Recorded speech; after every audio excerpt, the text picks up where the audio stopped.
সংগ্রাম চালিয়ে যাব। আমরা আরো শপথ করিতেছি যে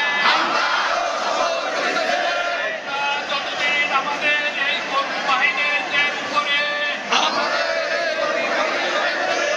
যে অন্যায় অত্যাচার হয়েছে তার উপযুক্ত বিচার না হলে অবশ্যই শেখ হাসিনার নেতৃত্বে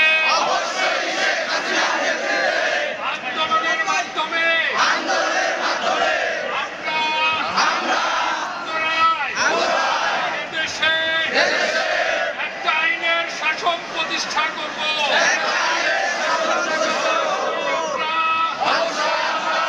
বঙ্গবন্ধুর জননেত্রী শেখ হাসিনাকে উন্মুক্তভাবে আমরা শপথ করিতেছি যে আন্দোলনের মাধ্যমে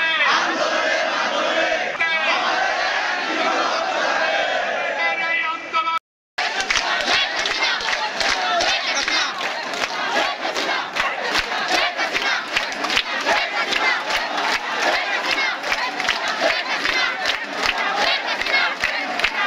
বাসায় ফ্রেশ জুস তৈরি করতে আমার আছে ভিশন ব্লেন্ডার। ভিশন ব্লেন্ডার, জীবনে আধুনিকতা।